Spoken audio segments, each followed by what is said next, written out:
नमस्कार, जीत पॉइंटर में आप सभी का स्वागत है। कैसे हैं आप सभी लोग? ये घटना चक्र के पूर्वावलोकन की सीरीज़ में हम हिस्ट्री सब्जेक्ट कवर कर रहे हैं और इसमें हमने शुरू किया है आधुनिक भारत का इतिहास। तो आज नया अध्याय शुरू करेंगे ईस्ट इंडिया कंपनी और बंगाल के नवाब। जो शुरुआती दौर था उसमें ईस्ट इंडिया कंपनी और बंगाल के नवाबों के साथ जो-जो घटनाएँ हुई हैं, उनके संबंध में देखेंगे। तो चलिए शुरू करते हैं। मुगल सम्राट द्वारा स्वतंत्र रूप से नियुक्त बंगाल का जो अंतिम गवर्नर कौन था? मुर्शिद कुली खान। तो अगर पूछा जाए कि बंगाल का अंतिम गवर्नर कौन था? मुर्शिद कुली खान, ठीक है? स्वतंत्र रूप से नियुक्त जो है बंगाल का अंतिम गवर्नर मुर्शिद कुली खान था, जो कि 17 से 1727 ईस्वी तक था। इसने अपनी राजधानी ढाका से मकसूदाबाद बनाया था और नगर का नाम रखा था मुर्शिदाबाद, ठीक है? इसने भूमि बंदोबस्त में इजारा व्यवस्था आरंभ की थी। तो भूमि बंदोबस्त में इजारा व्यवस्था किसने आरंभ की थी? मुर्शिद कुली खान ने। आगे देखते हैं अलीवर्दी खां 1740 से 1756 ईस्वी तक का इसका टाइम पीरियड है। इसने अलीवर्दी खां ने यूरोपियों की तुलना मधुमक्खियों से की तथा कहा कि यदि उन्हें ना छेड़ा जाए तो वे शहद देंगी और यदि छेड़ा जाए तो वे काट काट कर मार डालेंगी, ठीक है? तो अगर प्रश्न में ये आया कि यह स्टेटमेंट किसने कहा कि यदि यूरोपीय कंपनी को छेड़ा जाए तो शहद देंगी, ना छेड़ा जाए और छेड़ेंगी तो काट काट कर खा जाएंगी। तो ये स्टेटमेंट दिया था अलीवर्दी खां ने, ठीक है? आगे देखेंगे अलीवर्दी खां यानी इसकी मृत्यु के पश्चात उसका दौहित्र सिराजुद्दौला उत्तराधिकारी बना। तो अलीवर्दी खां की मृत्यु के बाद उसका दौहित्र था सिराजुद्दौला, ठीक है? ये उत्तराधिकारी बना। ब्लैक होल की कथित घटना 20 जून 1756 को सिराजुद्दौला के समय हुई। देखिए बहुत महत्वपूर्ण घटना है ब्लैक होल की घटना। तो ये किसके समय में हुई थी? सिराजुद्दौला के समय में हुई थी। कब हुई थी? 20 जून 1756 को, ठीक है? जे.जेड हॉलवेल जो शेष जीवित रहने वालों में से एक था। जो ब्लैक होल की घटना हुई थी उसमें एक ही व्यक्ति जीवित बचा था, एक ही अंग्रेज जीवित बचा था जिसका नाम था हॉलवेल, ठीक है? उसने क्या लिखा है? उसके अनुसार 18 फीट लंबे और 14 फीट 10 इंच चौड़े कक्ष में 146 अंग्रेजों को बंदी बनाकर रख दिया था और अगले दिन उनमें से केवल 23 व्यक्ति ही बचे थे। तो एक छोटा सा कमरा था, ठीक है? उसमें जो है 146 अंग्रेजों को बंदी बना दिया गया था और उसमें से सिर्फ 23 व्यक्ति बचे थे, ठीक है? और ये घटना में एक व्यक्ति जो बचा है उसका नाम है हॉलवेल, उसने ये बात बताई है। अब यह घटना ब्लैक होल के नाम से प्रसिद्ध है। इसलिए ये घटना किस नाम से प्रसिद्ध हो गई? ब्लैक होल से। यानी एक छोटा-सा कमरा था उसमें 146 अंग्रेजों को जो है बंद कर दिया था सैनिकों को, जिसमें सिर्फ 23 व्यक्ति बचे थे। तो इसको बोला गया ब्लैक होल की घटना। समकालीन मुस्लिम इतिहासकार गुलाम हुसैन ने अपनी पुस्तक स्यार उल मुख्तरीन में इसका कोई उल्लेख नहीं किया है, ठीक है? तो ये बताया गया है कि गुलाम हुसैन ने इसमें कोई उल्लेख नहीं किया है अभी। आगे देखेंगे भारतवर्ष में ब्रिटिश साम्राज्य का संस्थापक किसको बोला जाता है? रॉबर्ट क्लाइव को बोला जाता है, ठीक है? ध्यान रखेंगे क्यों बोला जाता है इसको भी देख लेंगे। क्योंकि इसने क्या किया था? प्लासी के युद्ध में बंगाल के नवाब सिराजुद्दौला को पराजित कर पहली बार भारत में ब्रिटिश प्रभुत्व की नींव रखी थी। जो प्लासी का युद्ध था 1757 का, वो रॉबर्ट क्लाइव और सिराजुद्दौला के बीच में हुआ था, ठीक है? और इसमें क्या किया था? रॉबर्ट क्लाइव ने सिराजुद्दौला को हरा दिया था और पहली बार जो है भारत में ब्रिटिश प्रभुत्व की नींव रखी थी, ठीक है? तो ब्रिटिश प्रभुत्व की नींव कौन से युद्ध के बाद शुरू हुई? प्लासी के युद्ध के बाद। इसीलिए जो है रॉबर्ट क्लाइव को ब्रिटिश साम्राज्य का संस्थापक कहा जाता है भारतवर्ष में। प्लासी जिसका नाम अब वर्तमान में प्लासी है, का युद्ध का मैदान कहाँ है? पश्चिम बंगाल में था ये प्लासी और नदिया जिले के भागीरथी नदी के किनारे पर स्थित था, ठीक है? कौन सी नदी के? भागीरथी नदी के किनारे स्थित था। आगे देखेंगे क्लाइव भारत में बंगाल के गवर्नर के पद पर 1757 से 1760 ईस्वी तक रहा, ठीक है? कब से कब तक? 1757 से 1760 ईस्वी तक रहा और 1765 से 1767 ईस्वी तक दोबारा बना वो, ठीक है? इस दौरान उसने अवध के नवाब शुजाउद्दौला के साथ इलाहाबाद की संधि की थी, ठीक है? बक्सर का युद्ध हुआ था 1764 में, ठीक है? बक्सर का युद्ध हुआ, ये हम आगे पढ़ेंगे हिस्ट्री में, या आपने पढ़ लिया होगा, ठीक है? तो 1764 में जो युद्ध हुआ था बक्सर का युद्ध, ठीक? इसमें क्या है? जो शुजाउद्दौला था वो हार गया था और फिर जो है इलाहाबाद की संधि करनी पड़ी थी शुजाउद्दौला को। ठीक है, अंग्रेज सैनिकों का एक श्वेत विद्रोह उसके समय हुआ था। ठीक है, जो एक श्वेत विद्रोह हुआ था किसके समय में हुआ था? रॉबर्ट क्लाइव के समय। रॉबर्ट क्लाइव द्वारा बंगाल में सफलतापूर्वक एक लुटेरा राज्य की स्थापना की गई थी। तो रॉबर्ट क्लाइव ने जो है बंगाल में एक अपना ब्रिटिश साम्राज्य स्थापित किया। लुटेरा राज्य है, ठीक है, लूटने वाला। क्लाइव एक सैनिक के रूप में जन नेता था। विलियम पिट का यह कथन है कि वह स्वर्ग से उत्पन्न सेना नायक था। तो अगर प्रश्न इस प्रकार बने कि स्वर्ग से उत्पन्न सेना नायक किसको बोला जाता है, तो रॉबर्ट क्लाइव को बोला जाता है। कई बार पूछा भी गया है, किसको बोला जाता है? रॉबर्ट क्लाइव को बोला जाता है। ठीक है, स्वर्ग से उत्पन्न सेना नायक किसको बोला जाता है? रॉबर्ट क्लाइव को। और ये कहा किसने? विलियम पिट का कथन है ये। ठीक है, आगे देखेंगे। अलीवर्दी खां के उत्तराधिकारी नवाबों में मीर कासिम, देखिए अलीवर्दी खां का जो उत्तराधिकारी था उनमें एक नवाब था मीर कासिम, सबसे योग्य था। पूर्णिया तथा रंगपुर के फौजदार के रूप में वह अपनी योग्यता पहले ही दर्शा चुका था। वह अपनी राजधानी मुर्शिदाबाद से मुंगेर लाया था। तो अपनी राजधानी मुर्शिदाबाद से मुंगेर कौन लेके आया था? मीर कासिम लेके आया था। संभवतः वह मुर्शिदाबाद के षड्यंत्रमय वातावरण तथा कलकत्ता से दूर रहना चाहता था। ठीक है, उसमें षड्यंत्र होते थे उसमें मुर्शिदाबाद में, तो इसलिए वो जो है मुंगेर ले गया राजधानी को, ताकि अंग्रेजों का हस्तक्षेप अधिक ना हो। मीर कासिम ने सेना का गठन यूरोपीय पद्धति पर करने का निश्चय किया। तो ऐसा पहला मुगल शासक या सम्राट बोला जाएगा को कौन था? मीर कासिम था, जिसने सेना का गठन यूरोपीय पद्धति पर करने का निश्चय किया। इसके द्वारा मुंगेर में तोपें तथा तोड़ेदार बंदूकें, जो बंदूकें चलती थी उस समय ब्रिटिशर्स, उनकी व्यवस्था की थी। इसके अतिरिक्त मीर कासिम राज्य की आर्थिक स्थिति को भी सुधारने के लिए प्रयत्नशील रहा। ठीक है, आगे देखेंगे। जिन अधिकारियों ने गबन किया था उन पर बड़े बड़े जुर्माने लगाए गए थे। कुछ नए कर भी उसने लगाए थे उसने। 22 अक्टूबर 1764, देखिए 22 अक्टूबर 1764 को अंग्रेजों ने मीर कासिम, अवध के नवाब सजाउद्दौला और दिल्ली के मुगल सम्राट शाह आलम द्वितीय की सम्मिलित सेना को बक्सर के युद्ध में परास्त किया। तो 22 अक्टूबर 1764 को बक्सर का युद्ध हुआ। ठीक है, एक तरफ तो अंग्रेज थे, ठीक, और दूसरी तरफ जो है कौन कौन थे? मीर कासिम था बंगाल का नवाब, बंगाल का नवाब मीर कासिम, प्लस अवध का नवाब था सुजाउद्दौला। अवध का नवाब कौन था? सुजाउद्दौला।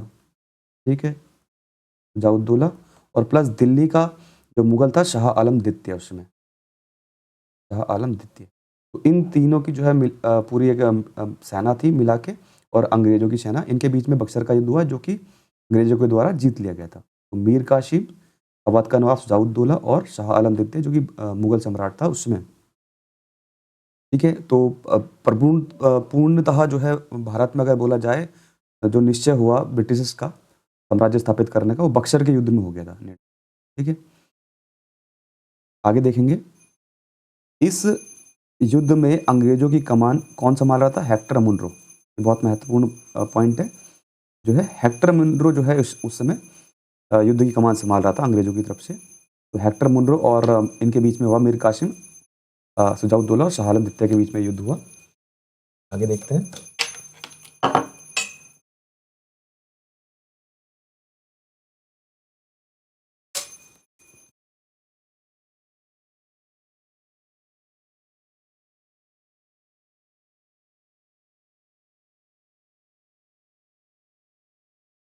उस समय जो है बंगाल का गवर्नर कौन था?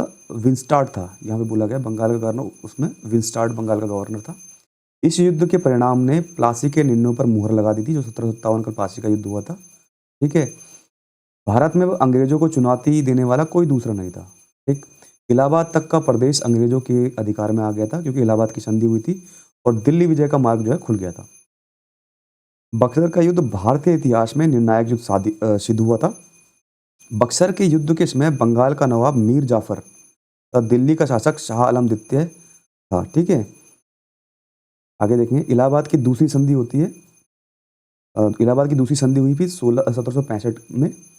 इसमें क्या है? शाह आलम को अंग्रेज संरक्षण में ले लिया गया। जो शाह आलम द्वितीय था दिल्ली का नवाब, अब वो क्या है, किसके अंडर आ गया? अंग्रेजों के अंडर आ गया, अंग्रेजों के संरक्षण में आ गया। और इलाहाबाद में इसे रखा गया था। ठीक है। इलाहाबाद तथा कड़ा के जो क्षेत्र थे नवाब ने छोड़ दिए थे और शाह आलम को मिले वो। 12 अगस्त 1765 की संधि के अनुसार मुगल बादशाह शाह आलम द्वितीय ने कंपनी को बंगाल, बिहार और उड़ीसा की दीवानी स्थायी रूप से दे दी थी। ये बहुत महत्वपूर्ण डेट है 12 अगस्त 1765। इसमें क्या हुआ, इलाहाबाद की संधि हुई तो उस समय क्या हुआ, जो मुगल सम्राट था शाह आलम द्वितीय, उसने जो है ईस्ट इंडिया कंपनी को बंगाल, बिहार और उड़ीसा की दीवानी दे दी स्थायी रूप से। ठीक है, आगे देखेंगे। इस समय Robert Clive east India company का बंगाल का गवर्नर था। इसी समय बंगाल में द्वैत शासन की शुरुआत हुई थी। तो द्वैत शासन की शुरुआत किसके समय हुई, east India sorry Robert Clive के समय में हुई। ठीक। कंपनी ने दीवानी कार्य के लिए 2 उप दीवान, एक तो बंगाल के लिए मोहम्मद रजा खान को तथा बिहार के लिए रजा सिताब राय की नियुक्ति की थी।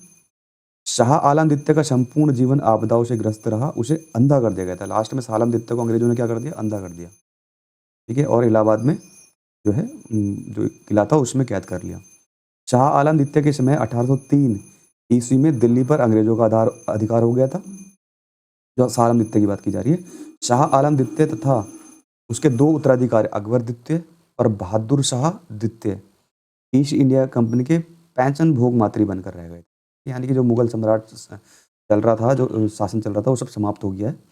ठीक है, आगे देखेंगे। 1765 ईस्वी में अंग्रेजों द्वारा सिलहट की दीवानी प्राप्त की गई तथा वर्मा युद्ध के बाद स्कॉट और सिलहट को जयंतिया तथा खारो पहाड़ी क्षेत्रों से जोड़ने के लिए सड़कों का निर्माण किया जाने लगा, जिसके विरोध स्वरूप इन पहाड़ियों पर रहने वाले खासी जनजाति के लोगों ने अपने नेता तीरथ सिंह के नेतृत्व में विद्रोह कर दिया था। तो खासी जनजाति में विद्रोह हुआ था। खासी जनजाति ने जो है विद्रोह किया था अंग्रेजों के विरुद्ध, और उसमें नेता कौन था, तीरथ सिंह। के.एम. पनिक्कर ने कहा कि 1765 से 1772 ईस्वी तक कंपनी ने बंगाल में डाकुओं का राज्य स्थापित। तो प्रश्न अगर इस प्रकार बने कि यह स्टेटमेंट किसने कहा था कि डाकू का राज्य अंग्रेजों ने स्थापित किया था बंगाल में, तो के.एम. पनिक्कर का जो है ये कथन है। तो ये महत्वपूर्ण कुछ तथ्य दिए गए थे। अब इससे संबंधित प्रीवियस ईयर्स में आए हुए क्वेश्चंस देख लेते हैं। पहला क्वेश्चन है, निम्नलिखित में से कौन एक मुगल सम्राट द्वारा नियुक्त बंगाल का अंतिम गवर्नर था। तो जो मुगल सम्राट के द्वारा नियुक्त किया गया, जो बोला गया है बंगाल का अंतिम गवर्नर, सरफराज खान, मुर्शिद अली कुली खान, अलीवर्दी खान या सुजाउद्दीन मोहम्मद खान। तो अभी हमने ऊपर देखा मुर्शिद कुली खान जो था वो मुगल सम्राट द्वारा नियुक्त बंगाल का अंतिम गवर्नर था। इसके द्वारा, मुगल सम्राट द्वारा। ठीक है, तो मुगल सम्राट फारूक शयार द्वारा, और ये किसने नियुक्त किया था, मुगल सम्राट था फारूक शयार। ठीक है, 1717 ईस्वी में इसने मुर्शिद कुली खान को बंगाल का गवर्नर नियुक्त किया था। मुर्शिद कुली खान की मृत्यु के बाद उसका दामाद सुजाउद्दौला बंगाल का सूबेदार बना, जिसे तत्कालीन मुगल सम्राट मोहम्मद शाह रंगीला द्वारा मान्यता दी गई थी। ठीक है, मुर्शिद कुली खान जो है अंतिम बंगाल का गवर्नर चुना गया था मुगल सम्राट द्वारा। आगे देख लेंगे।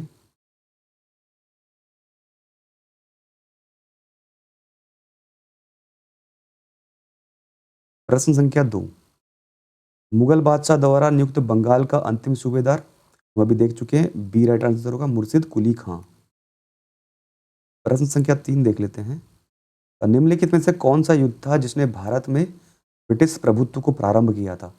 तो अभी हमने देखा प्लासी का युद्ध, जो 1757 का प्लासी का युद्ध हुआ था रॉबर्ट क्लाइव और सिराजुद्दौला के बीच में। ठीक है, ये जो है इसमें जो है सिराजुद्दौला हार गए थे, और जो है यहाँ से जो है ब्रिटिश के प्रभुत्व का प्रारंभ हो चुका था।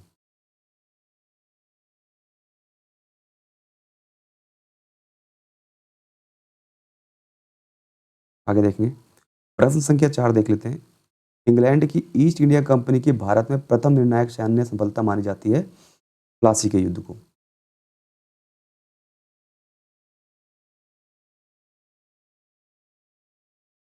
प्रश्न संख्या 5, प्लासी का युद्ध लड़ा गया था, बी राइट आंसर होगा 1757 ईस्वी में। प्रश्न संख्या 6, सिराजुद्दौला लॉर्ड क्लाइव द्वारा परास्त हुआ था किस युद्ध में, प्लासी के युद्ध में। ठीक है, ये राइट आंसर होगा। प्रश्न संख्या 7, भारतवर्ष में ब्रिटिश साम्राज्य का संस्थापक कौन था। तो हम देख चुके हैं रॉबर्ट क्लाइव, यानी स्वर्ग से उतरा हुआ गवर्नर रॉबर्ट क्लाइव, क्योंकि 1757 ईस्वी में पहली बार जो है प्लासी के युद्ध में जो है ब्रिटिश का प्रभुत्व स्थापित किया था रॉबर्ट क्लाइव ने। ठीक है, प्रश्न संख्या 8 देख लेंगे। निम्नलिखित में से किसे स्वर्ग से उत्पन्न सेनानायक कहा गया है? तो बी राइट आंसर होगा रॉबर्ट क्लाइव को। प्रश्न संख्या 9, प्लासी का युद्ध मैदान कहाँ स्थित है? तो ये पश्चिम बंगाल में स्थित है, भागीरथी नदी के किनारे स्थित है।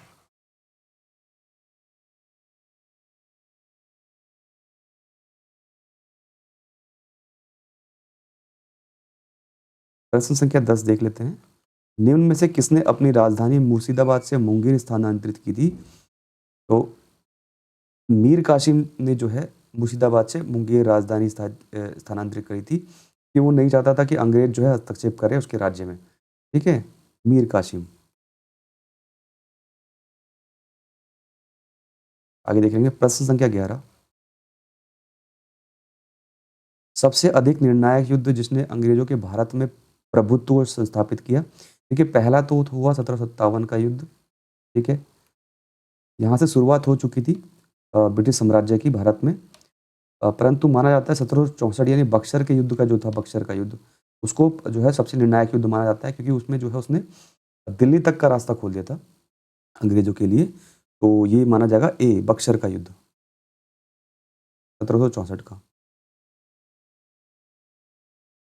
ठीक है, तो ये यहाँ पे देखो 22 अक्टूबर 1764 को अंग्रेजों ने मीर कासिम, अवध के नवाब शुजाउद्दौला तथा दिल्ली के मुगल सम्राट शाह आलम द्वितीय की सम्मिलित सेना को बक्सर के युद्ध में परास्त कर दिया था। इस युद्ध में अंग्रेजों की कमान किसके हाथ में थी? हेक्टर मुनरो के हाथ में थी। अब हुआ क्या इस युद्ध के बाद? इस युद्ध के परिणाम ने प्लासी के निर्णय पर मुहर लगाई थी। भारत अब अंग्रेजों को चुनौती देने वाला दूसरा कोई नहीं था भारत में, और इलाहाबाद तक का प्रदेश अंग्रेजों के अधिकार में आ गया था और दिल्ली विजय का मार्ग खुल गया। ठीक है, ये सब चीज बातें हैं, ये देखेंगे। प्रश्न संख्या 12 देख लेते हैं।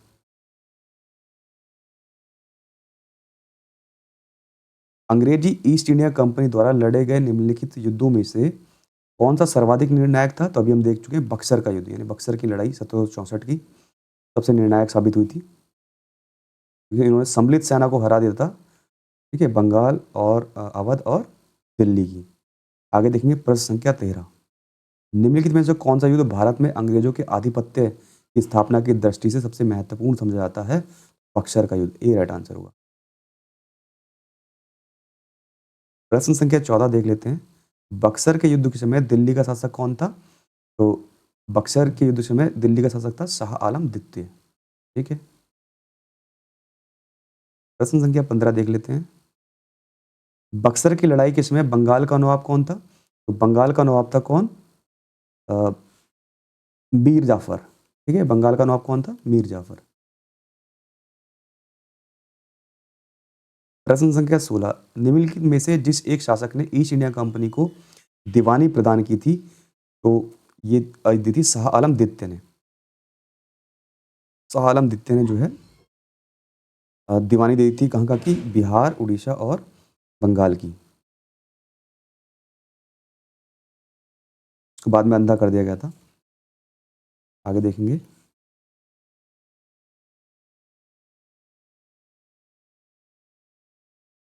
प्रश्न संख्या 17, 1765 ईस्वी में ईस्ट इंडिया कंपनी को बंगाल की दीवानी किसने प्रदान की थी? अभी हमने देखा मुगल सम्राट ने। किसने? शाह आलम द्वितीय ने।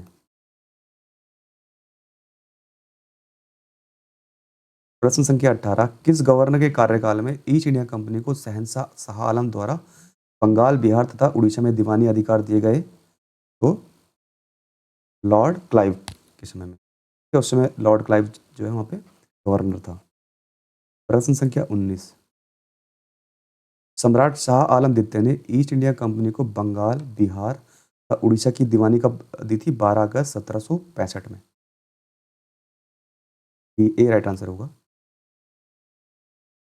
प्रश्न संख्या 20 देख लेते हैं।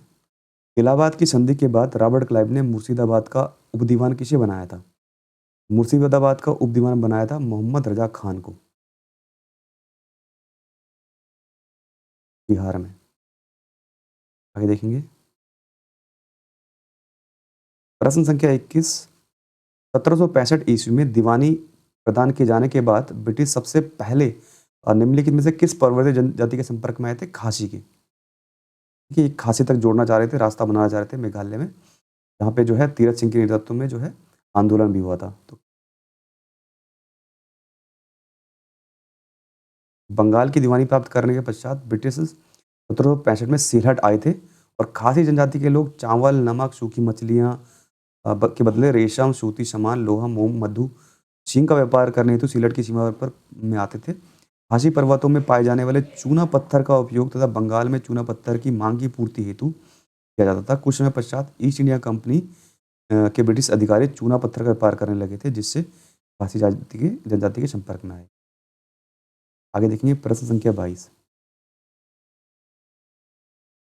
अवध सल्तनत के हिंदू नायब वजीर के संदर्भ में निम्नलिखित कथनों में कौन सा कथन सही है? तो राजा टिकैत राय नवाब अशुभुद्दौला के अर्थ मंत्री थे, बिल्कुल सही बात है। अवध के नवाबों के राज्य में सामान्यतः हिंदू जातियों के लोगों को उच्च स्थान प्राप्त था, दोनों ही सही होंगे, सी राइट आंसर।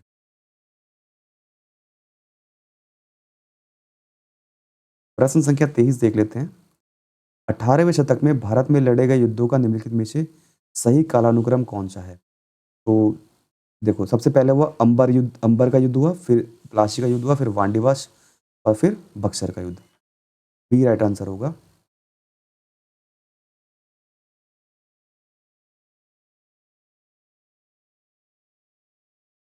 देखिए 18वीं शताब्दी में भारत में लड़े गए युद्धों का कालानुक्रम इस प्रकार है। अंबर का युद्ध हुआ था 1749 में। कब? 1749 में। मुजफ्फर जंग, चंदा साहब तथा फ्रांसीसियों की संयुक्त सेनाओं ने वेल्लूर के समीप अंबर नामक स्थान पर कर्नाटक के नवाब अनवरुद्दीन को पराजित कर उसकी हत्या कर दी थी। ठीक है, ये अंबर का युद्ध हुआ था 1749 में।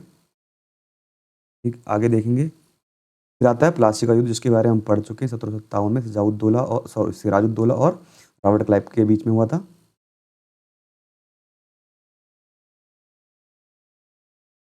फिर आता है बांडीवास का युद्ध, 1760 में हुआ है। अंग्रेजों तथा फ्रांसीसियों के मध्य हुआ था, जिसमें फ्रांसीसी पराजित हुए थे। ठीक है, फिर होता है बक्सर का युद्ध। बक्सर का युद्ध हुआ 1764 में।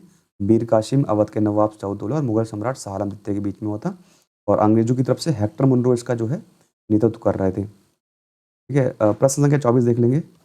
उस फ्रांसीसी सेनापति का नाम बताइए जो 1760 के वांडीवास के युद्ध में पराजित हुआ था। तो काउंट लाली, ए राइट आंसर होगा। फ्रांसीसी सेनापति कौन था वांडीवास के युद्ध में? काउंट लाली। प्रश्न संख्या 25। वांडीवास का युद्ध 1760 में किसके बीच हुआ है? ब्रिटिश और फ्रेंच। ब्रिटिश ने फ्रेंच को हराया था, फ्रांसीसी हार गए थे वांडीवास के युद्ध में। आगे देखेंगे। प्रश्न संख्या 26। 1760 का प्रसिद्ध वांडीवास का युद्ध अंग्रेजों द्वारा किसके खिलाफ लड़ा गया था? फ्रांसीसियों के बीच में, जिसमें फ्रांसीसियों की हार हुई थी। प्रश्न संख्या 27। कौन सा युग्म सही सुमेलित है पूछा गया है?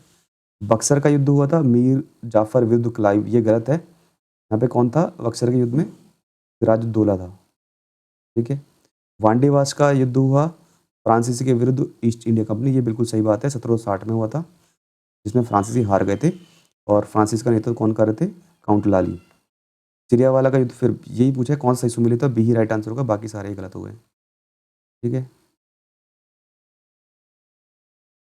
तो बक्सर का युद्ध हुआ 1764 को अवध के नवाब सिराजुद्दौला, सम्राट आलम द्वितीय और मीर कासिम की सेनाओं के बीच। 1760 में युद्ध हुआ अंग्रेज और फ्रांसिस के मध्य। और जो है चिलियावाला का युद्ध हुआ था 1849 में लड़ा गया था।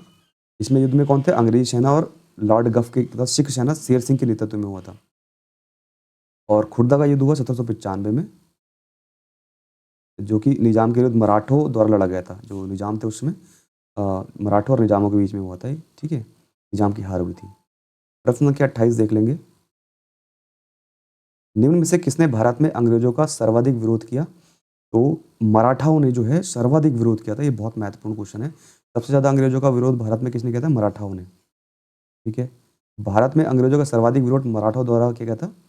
3 आंग्ल मराठा युद्ध हुए थे। कितने? 3 आंग्ल मराठा युद्ध हुए थे और बाद में जो है तीसरे जो आंग्ल मराठा युद्ध था उसमें मराठा की शक्ति को दबा दिया गया था। मुगल साम्राज्य के खंडरों पर मराठों ने अपनी साम्राज्य की आधारशिला रखी थी। उन्हीं परिस्थितियों में अंग्रेजों ने भी लाभ उठाया। प्रथम आंग्ल मराठा युद्ध में अंग्रेजों को मुंह की खानी पड़ी थी। मतलब पहला जो आंग्ल मराठा युद्ध था उसमें अंग्रेज हार गए थे सालाबाई की संधि से प्रथम युद्ध बंद हुआ था, जो प्रथम आंग्ल मराठा युद्ध बंद हुआ था, इसकी संधि से हुआ था, सालाबाई की संधि। वैलेजरी ने 1802 ईस्वी में अपने सहायक संधि के जाल में पेशवा को बांध लिया था। तो वैलेजरी ने जो है सहायक संधि जो चलाई थी इन्होंने, उससे क्या है मराठों को जो है बांध लिया था। 1818 ईस्वी में लॉर्ड होस्टिंग्स ने मराठों की रही से शक्ति को समाप्त कर दिया था। ठीक है,